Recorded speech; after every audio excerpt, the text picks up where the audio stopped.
Many young kids struggle with irritating clothing, big crowds or gatherings, loud noises, haircuts, or quick transitions. All small sensory sensitivities that add up to big emotional struggles and responses. But where are these struggles coming from, and why is it so hard to find answers? This video is for moms or dads who have toddlers or elementary school children who are just struggling with certain activities because it's just overwhelming from a sensory or behavioral perspective. In this video, we're going to look back at development to see what is actually causing the sensory storms and the integration struggles from a brain and nervous system standpoint. Looking at this from a fresh pair of eyes or fresh lens is going to give us new perspective on how to help your child and what is actually possible. So often when kids start to struggle with sensory integration, the challenges actually didn't start there, but they've been building over time all along. This is a visual that we use in our practice to show parents that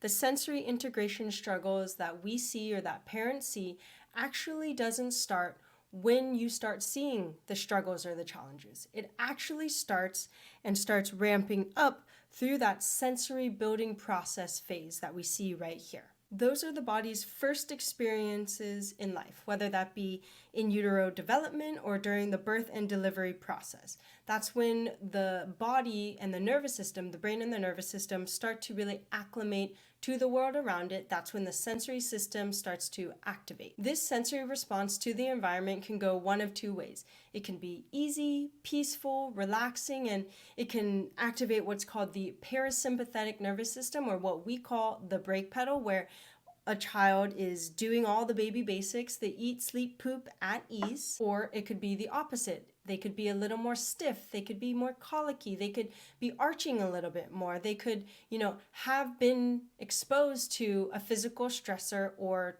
traumatic part of the birth and delivery process. Or they might have been exposed to an emotional stressor in utero. There might have been physical constraints within the uterus. Or they might have been born with manual assistance, whether that be C-section, forceps, vacuum extraction, or just manual assistance. All of these different stressors can add up so that the brain and the nervous system's response to the environment is a more sympathetic overdrive mode. So sympathetic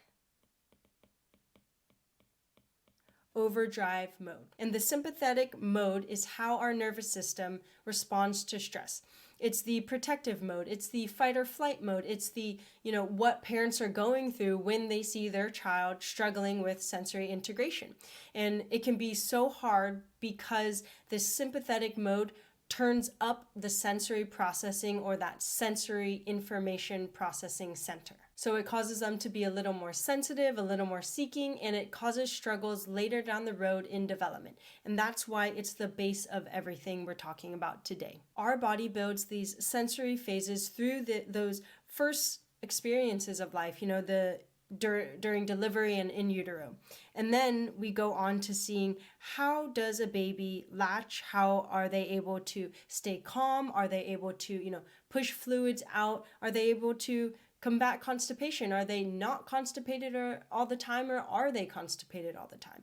And many times when we see sensory integration struggles, this is what we're seeing as a precursor. We're seeing the early signs of sensory processing or sensory integration struggles in this baby basics, eat, sleep, poop part of this child or neurodevelopmental hierarchy as, a sign or a warning that there are going to be sensory integration struggles later on. That's because these three things, the eat, sleep, and poop milestones that no one is talking about except for neurologically focused pediatric chiropractors, those are really the foundation of everything above them. Then from 4 to 6 months, babies start to roll, they start to crawl, they start to stand up, cruise, and walk. And if we saw any problems with any of these earlier phases of the, sensory building processes or phases, it's at this point that we really start seeing the sensory integration struggles that parents are often so familiar with.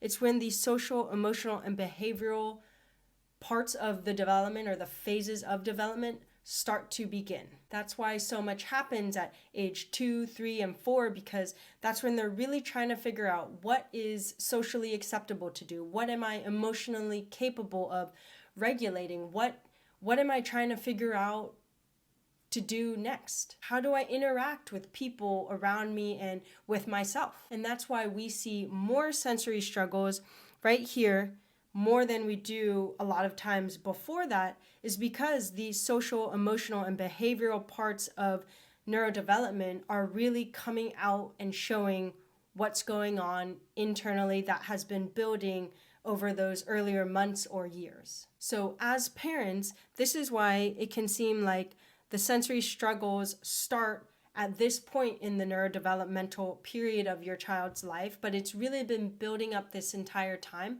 And that's because of what we talked about earlier. It was the fact that the sympathetic nervous system, or the brain and the nervous system, had that sympathetic mode turned up from the very beginning or from early on. And it's only at this point that your child gets exposed to their first haircut, they get exposed to, the first birthday party with loud noises, or they go to a classroom where there's a lot of stimulation, there's a lot of people or other kids to interact with, and they don't really know or are still learning how to emotionally interact with others around them. And it can all seem very overwhelming. So that's why going back to go forward allows us to address the real root causes of sensory integration struggles.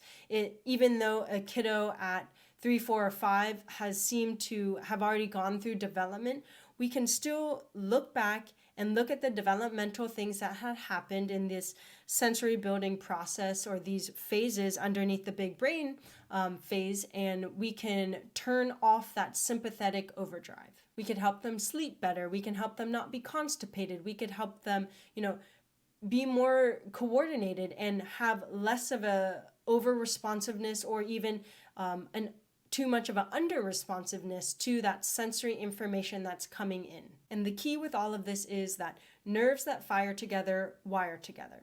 And that means that stress early on is going to dictate or set the tone, like I said, of the emotions, the social and behavioral pillars that a child has as their foundation for the rest of their life. And that's why social and sensory struggles can be so difficult to trace back to where it really started and why it really started.